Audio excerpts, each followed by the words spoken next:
Hello again. How nice to see you again. Well, since it's the new year and since we are mainly old friends and a small group, I wanted to give a little bit of space if you would like to comment on what you just heard and just to see how it's landing with you. And I want to say a few more things, really just a few, on these themes as we go into our practice. So I'm just interested where you're at in this moment with respect to this melange of topics that we've introduced, all really a way of moving from separateness to wholeness, from seeing to being, from alienation, anxiety filled alienation to, a more, I don't know, it's hard to use the word embrace, but somehow we have to embrace our world. We live here. Your thoughts?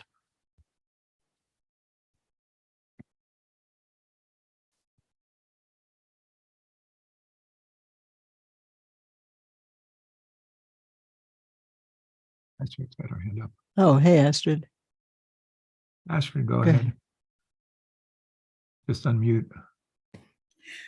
Um, for me, it's not easy also in the practice.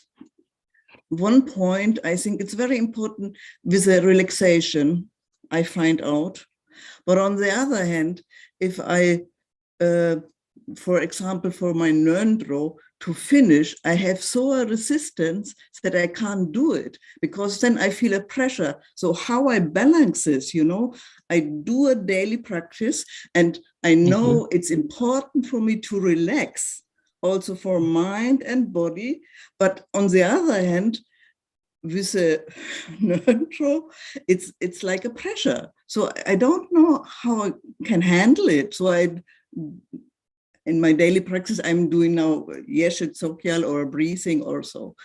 I think this is, I don't know if it's only for me a problem or for other too.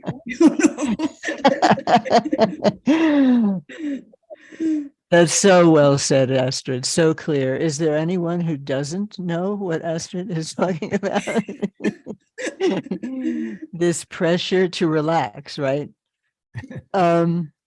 Yeah, you said it just beautifully. And it's, kind of fundamental existential conundrum of life. And there it is in practice too. We know it's good for us. Relaxing is good for us. It's a wonderful way of, there's a paradox at work here, always. Yeah. We seek to relax, but as soon as we get into our doing mode, you can't do relaxation. And that's a very profound thing to understand, actually. It's not just an annoyance. I think that it's actually very profound to see it as clearly and articulate it as clearly as you just did. It is exactly analogous to some of the most profound teachings. We come up with the same paradox. We find that, yes, we can do all kinds of training and developing certain skills, especially of compassion, kindness, listening skills. And yet ultimately we know that what we are seeking as practitioners is something that is uncontrived, that we are always told, especially in Dzogchen, is already there. It's our Buddha nature. It's our true nature. It's our natural inheritance just by virtue of existing. And we have the same issue there. Oh, I want that. Maybe I want it almost more than anything. And I do, of course, I practice this training, which also means purification. What are we purifying? We're purifying the very things that prevent us from feeling at ease, prevent us from relaxing. So it's not a small thing that you're mentioning. I don't know. And for me, so if I could tell you in 5 words, oh, just do this, Astrid, and then you'll never have this problem again. It's That's- I'm not withholding the secret, it's a practice, it's a training. And that's why we do practice. Dzogchen Pinlop Rinpoche once said, it's a path, and fortunately, we have enough confidence for all the doubt and frustrations that come our way as practitioners or as living beings. You don't get away from these frustrations by not practicing. So we take them, we recognize them as part of our situation. And we have some confidence that, for example, as we're about to do, we observe our breath for a while. Some relaxation probably does come. We can't make it come, but it's enough part of our nature that when we sit and observe our breath, the voice, the anxiety, the pressure, well, sometimes, honestly, it increases but it's increasing because you're actually becoming more permeable to your own state of ongoing pressure, let's say, and anxiety. It's not coming up because you're meditating. It's coming up because you're actually dropping a curtain and, in a sense, becoming more whole in that very dropping of the curtain. And maybe you can drop another curtain and not fight it a little. And, a little bit the wild horse. Yeah, my mind's going, well, whenever it goes like that, whenever this wound reopens, whenever this longing surfaces, this grief, this to-do list, there it is. I'm not going to try to fight it, but I will go back to my breath as often as it takes. And usually there are some oases of more relaxation. And one of the reasons we move back and forth between simply observing the breath and sound is because in the Bön Dzogchen tradition, where they also, of course, have a lot of practices of just as simple sound, it's said there's a tradition called the Achi, the instructions on Ah, very attractive title. And, it says if you're too agitated and you can't really keep your mind calm when you're on your breath, it says for older people, it's easier to just rest in sound. And it is different to focusing on your breath. You're focusing on really a sense of touch, and come back to it again and again and again, because it's medicine to come back to it. But the mind reels on. And we know from our neuroscience what a difference it makes to be in the right brain to sing. To sing puts us in a little bit of a different state already. And so when we're doing our hung hung practice, so simple and yet different every time you do it, and capable of getting so deep, you start, maybe you're listening to the sound, but sound is, people who write about the senses, touch is you kind of reach out and you touch, or even your own hand, but sound goes through your whole body. We know as human beings, we experience sound, music very powerfully. So when we sound hung, and of course, especially when we meet together and the room is filled, or if you're lucky enough to have someone in the room with you who's singing with you, there's the other person's sound, there's a whole group sound, and just very naturally, you can't separate your sound from your spouse's sound or anybody else's sound. That's why sometimes I like us to sound together online, even though it's so cacophonous. The sound engulfs us. It really, you can still have a distraction, of course, but gradually we can let the sound, we soak in sound soaks in us. And it's a different kind of coming to calm. And it's very much a Dzogchen practice of calming. You're not fighting anything.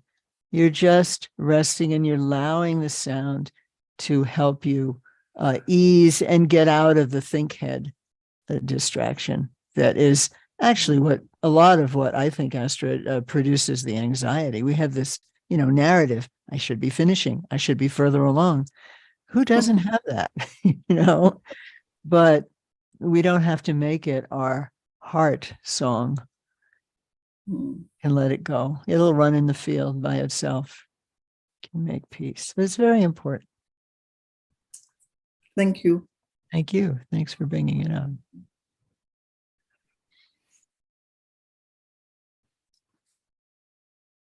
So these simple practices are very, very, very profound. And, we're going to be talking next week more. What we are doing is really foundational for all other practices, these practices.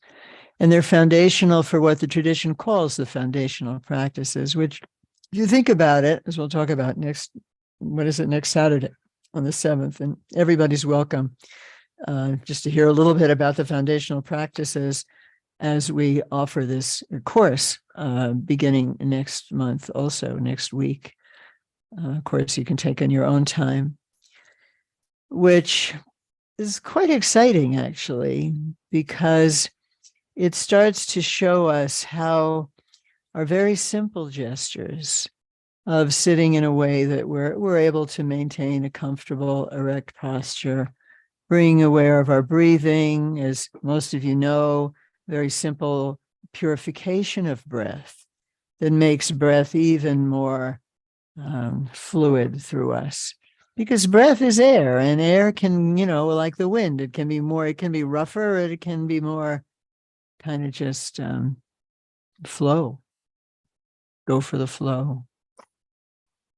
So the principles that we're talking about here are also very central to the whole arc of the foundational practices that we are now beginning to teach for the first time directly through the lineage of Adzom Trukpa, who is the great figure of early 20th century, bringing Dzogchen and the heart essence Longchen Nyingtik tradition really alive in a very particular way in Eastern Tibet. He received it from the famous Pato Rinpoche, author of the even more famous Words of My Perfect Teacher, and he wrote his own discussion of Ngondro, which I think Rinpoche asked me, so many years ago, to translate, and we will be sharing, some of that text. And the flavor of his own, as Namgyal said, he wrote this Words of My Perfect Teacher, his own teacher's text, is of course for him and for us who practice it, a complete, perfect piece of writing. He wanted to include some of his own experience and some of his own ways of, in some ways, elaborating, and in some ways, especially in the second part, making it even more palpably close to Dzogchen, more clearly, perhaps, than in some cases words will do. So I find it quite refreshing to go into this material, and we'll be sharing this. But what I want to say now is that these fundamental principles of getting closer to your own experience, to be able to savor yourself, that's where it all starts. And then, to participate in the world as a part of it, because we are part of it. And there are so many ways we feel alienated, and very destructively alienated. We don't have to, nature, for example, alienated from various kinds of social coding. It's very destructive, unkind. But this is our world. We live here. And so we need, it's kind of parallel to what you bring up, Astrid. We're here and we have problems, and that's not all we are either. And we're seeking to get more grounding in that which is not the problem, because that helps us to actually deal with the problem. So I think that's enough of that. But thank you so much. Maybe let's do our practice, and we can have a little space towards the end again perhaps things will surface that you'd like to bring up.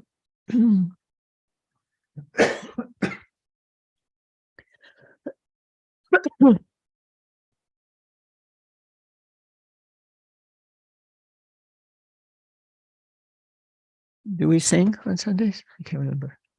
Right? The opening, Just Baby Bodhicitta, yeah. uh, So all of our practice and always begins with a recognition that we are in this world. We suffer in this world along with infinite others who are also suffering.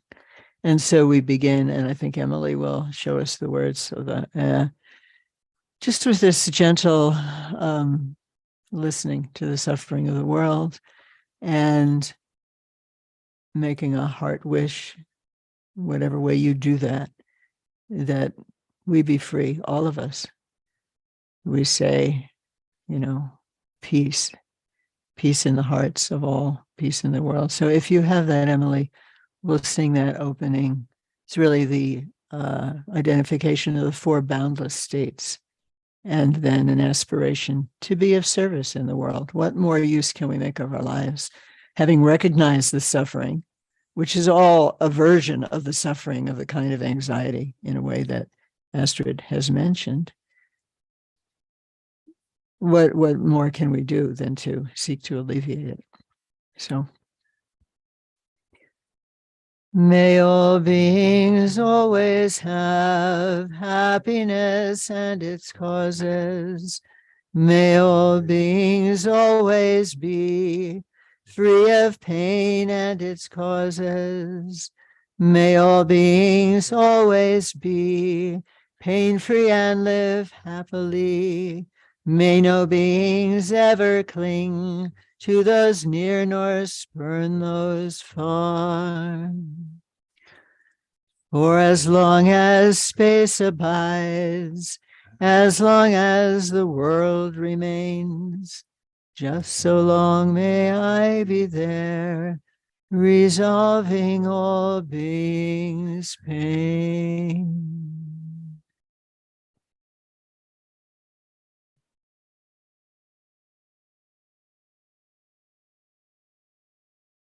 And so we begin resolving our own pain, finding your deep seat,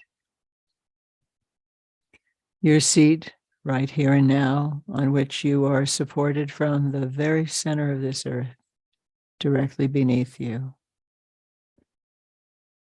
And take a moment to feel the contact of your body with your seat. Savor that sensory contact.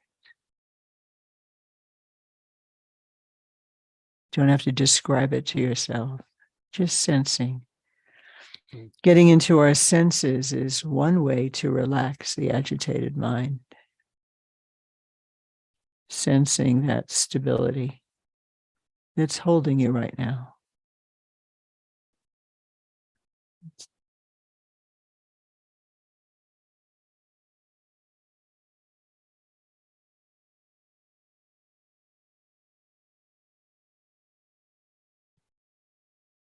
Allowing it to hold you.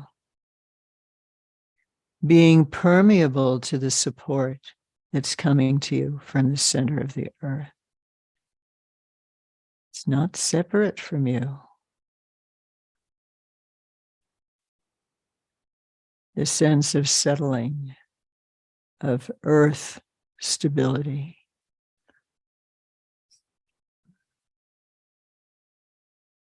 It can be a stabilizing energy that actually is earth in subtle form and comes into your body, a settling.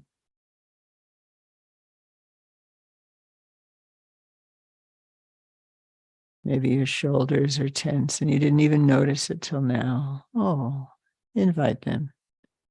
Allow them to relax if they will.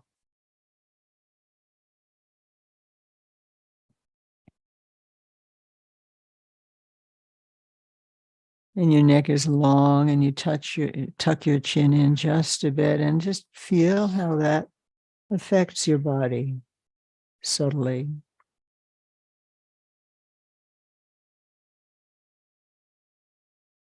You can feel the central corridor through your upper body grow a little more distinct or taut just by tucking your chin a little bit.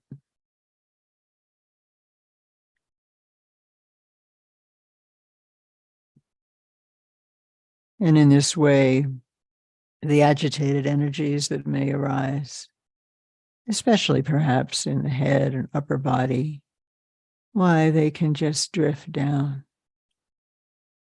Because your upper body is straight. It's like having a freeway, you can move easily. So the tensions and so forth settle.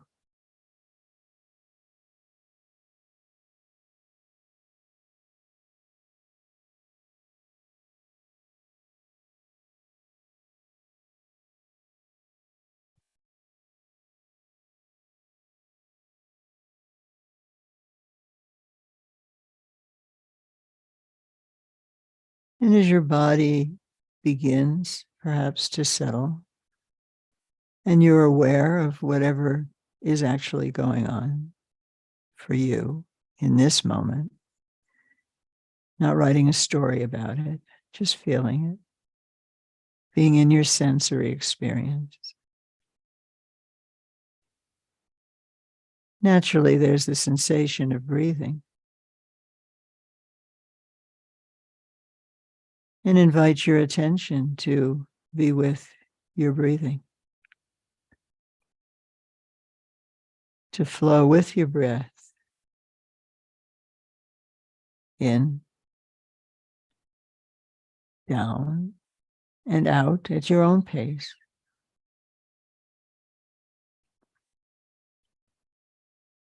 And whenever your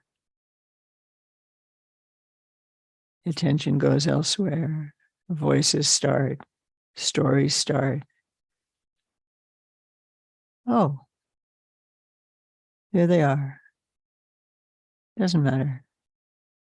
Bring your attention back to your breath, or more completely to your breath. It's quite pleasant, actually,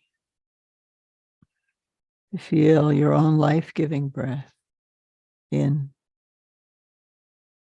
and out. It's predictable. That itself is soothing. So let's be with our breath together for a few minutes.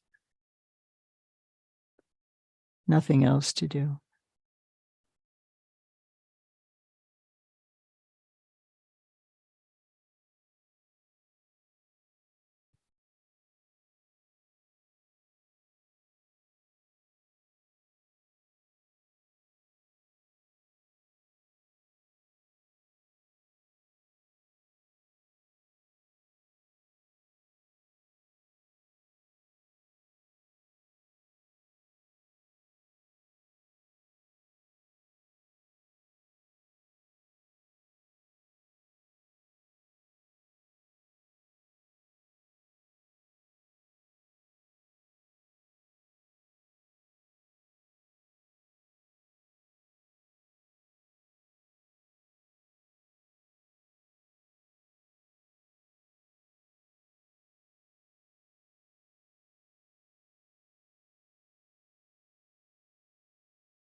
And sustaining this settled state, however settled you may be or not. Sustaining it now with sound. With your exhale, you will sound the sound home. Profound sacred sound from the ancient depths of the tradition that we ride. Feeling that your whole mind, your whole energy is one with this sound. You don't do anything to make it one. It's already one. It's coming from your breath. It's the vibration of your own vocal cords. So you can feel the sound echo in your chest. And you can hear it through your ears. It's a certain kind of singing into wholeness. So sound two hungs on each breath and find your own rhythm.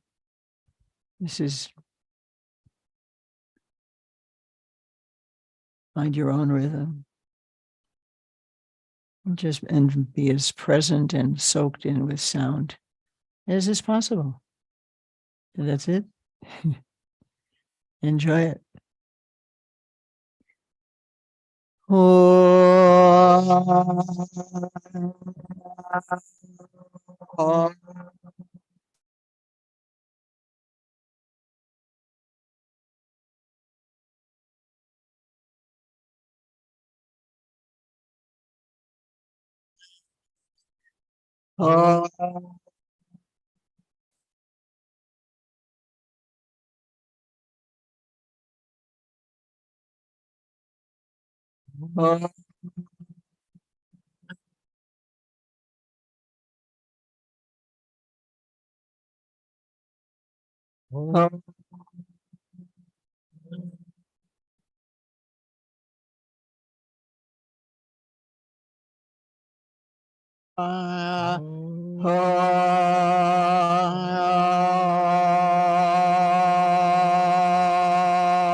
And again with breath in silence.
Make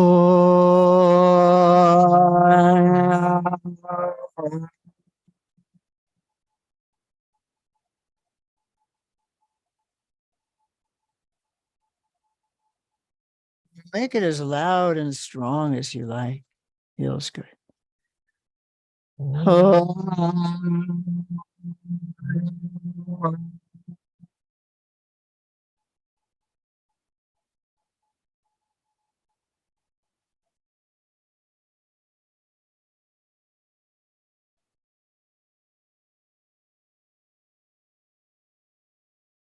Oh.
And within this state of permeable wholeness, or whatever state you find yourself in,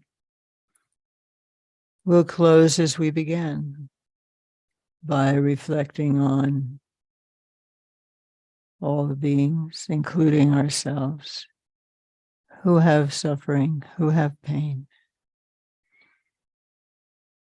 And make the aspiration in your own words with your own feeling from your own heart, that your practice of settling, of becoming more whole, becoming a little more relaxed, your good practice this morning will somehow go out as energy to benefit all beings throughout space. And thinking very specifically of beings in your life, persons who have passed recently, who are ill, bringing them to mind.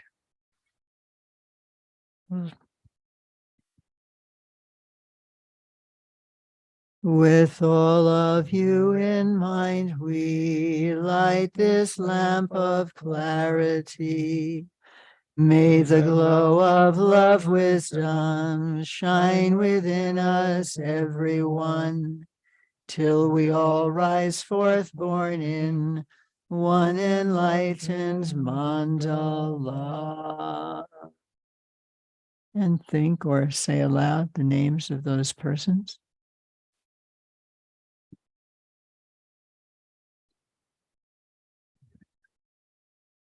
John Collier. Health. Okay, John Collier for health.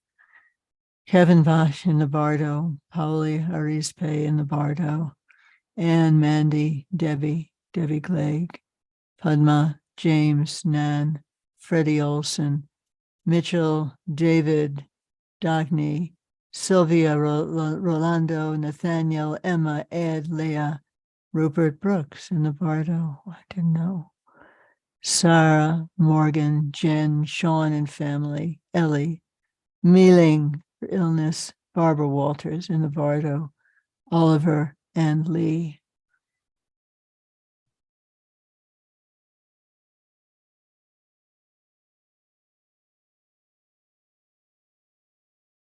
And from your full heart, sending out the sound, completely open, embracing, effortless sound, and light as well, your sound and your light, your blessings for everyone, all those near and far, and including everyone also on the screen here. We're sending our blessings to each other.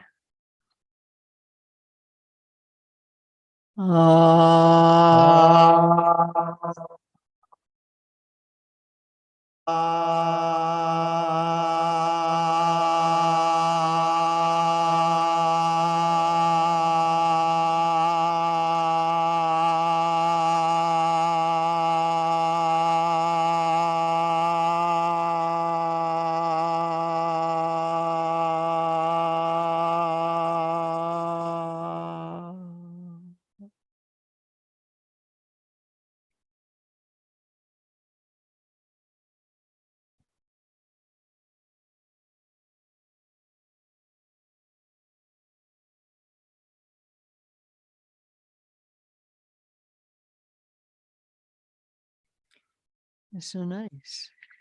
So nice to be with you and practice with you. Yeah, really, really, really. A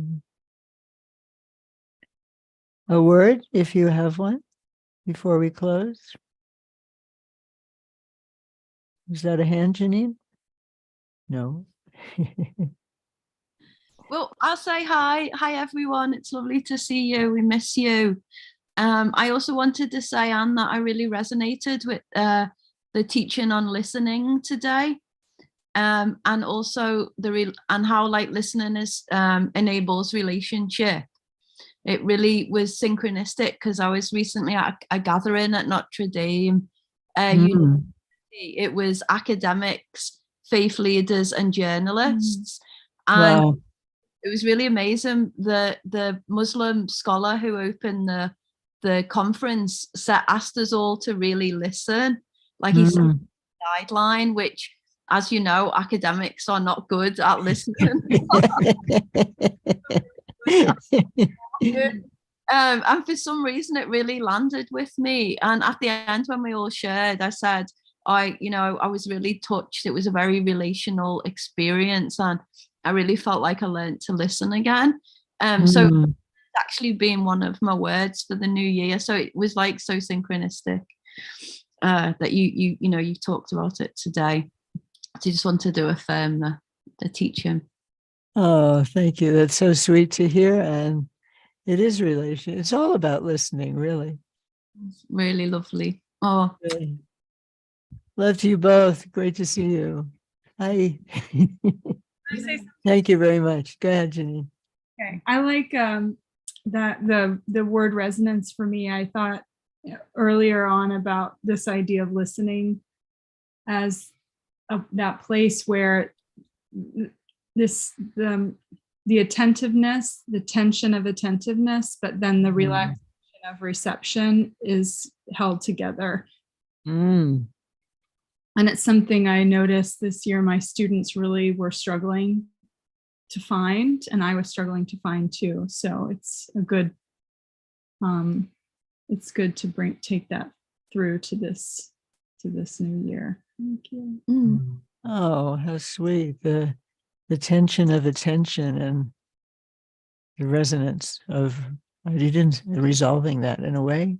Receptivity. Yeah, That's lovely. it's so beautiful. Oh, may there be more of that in the world. Don't you? May we all pray to listen. That would solve quite a bit. Thank you so much. Oh, heart back. Yeah, anyone else?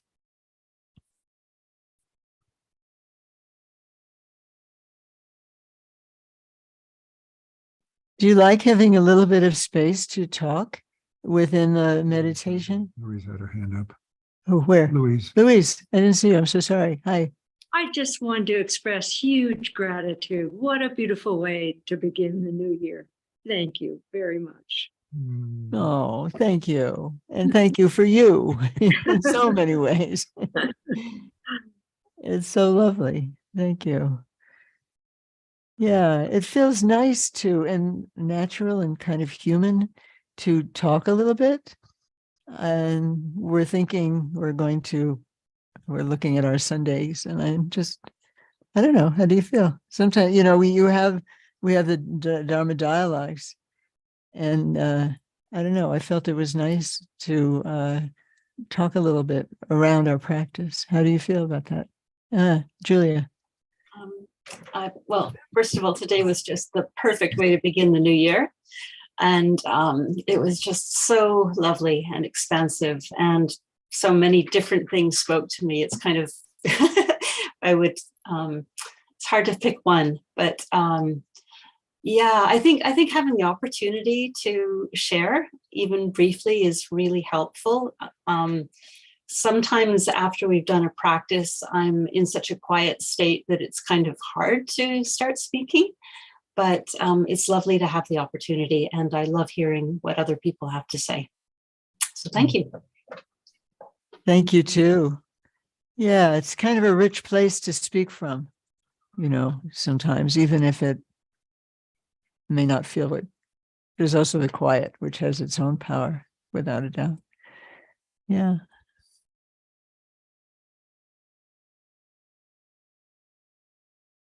Well, we can wish you much listening and wholeness and hopefulness, and shedding your waves of kindness into this troubled world, sharing with each other.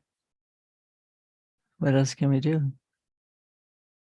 Maybe see if there's Very sweet. announcements. Anything? Do we have announcements? Yeah, Emily.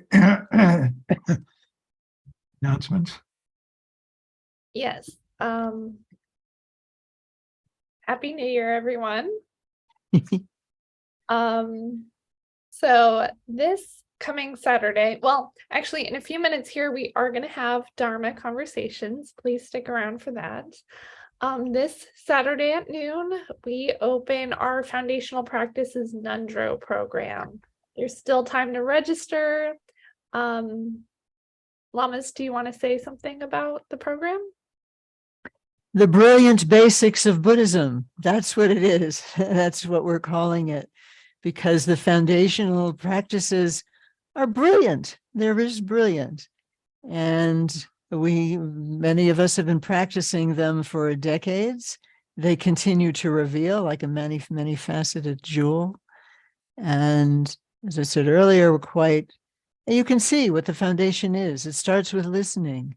This is very precious. Listening opens up to, oh my goodness, relationship. Wow, conversation, learning, in touch with the heart, not just the mind, but the heart, the senses. Really, that's the fundamental teaching. And we have, this infusion now from Atsum Trukpa, a penultimate version of the translation, which won't be out for another year or so, connecting with his own insights. So you're all welcome. It can be taken as a course on, the basics of Buddhism, and also as a way to refresh our foundation. Every once in a while, you have to do foundation repair on a house. So for those of us who are already familiar with this, strengthen the foundation. And also we are wanting to really land in our Sangha for the future. Also, the Nyandro, the foundational practices have always been important. Not everybody does them, but everybody should know about them. And so if I was thinking that this is kind of from beginning to advanced level, because beginning level, if you know nothing, which I don't think is true of any of you, but one could come into it fresh and new. And also for those of you who have experience with Tantra and Dzogchen, you can appreciate in a way that we can't when we first go through these practices, how brilliant they are and how they do prepare us and how they also are enriched by whatever Tantra or Dzogchen practice you have already had. So I think please Wendy come. had her hand up. Wendy, yeah. I just wanted to say there's 36 people registered. And I totally agree. There's people that are experienced and some people are brand new. It's really a great mix. So I'm looking forward to it. Thank you. Tell your friends. Also, you can do it at your own pace. It's all explained on our website, but there'll be videos, there'll be audios, and there's a rhythm. We will meet once a month with practitioners, and practitioners will meet once a month with peers, so you can hang out with yourselves without us listening. And so it's a way to compete. It's also designed to foster community among us, especially we've been so separate for all the COVID years. It's another way. If you just want company in your practice, that may also be a reason to take it. So thank you, Emily, for inviting us to say that. Thank you, Wendy. It's wonderful. And so the following Saturday, for those of you who are Full Cycles members, we will have a Full Cycles follow-up meeting as well as Mitra meeting for Mitra. That's the 14th. And then Tuesday, January 17th, we start our new Teaching Tuesday series, which is on impermanence, the Royal Road To Buddha nature. Buddha nature. There we go. Thank you. Who would think impermanence leads to Buddha nature? It's kind of a mystery. That's our theme. And then we have Saturday Sadhana on Saturday the 21st. I believe this time it is a Yeshe Sogil practice. And I'll have our peer-led Yeshe Sogil dates pretty soon. Don't forget, we still have the Yeshe Sogil peer group. And that's it for the month of January. Wow. Wendy's got her hand Thank up. you. Yeah, I Wendy. just want to say one more thing, that we have hired a new additional broadcaster who will be broadcasting on Sundays starting next week. And it sure would be nice to have a good full crowd for him. Thank you, Wendy. Invite your friends. So why don't we allow people to have a minute or two break, and then we'll have our Dharma conversation. Is that all right, Emily? Yep. Yeah, we'll see everybody soon. Ciao.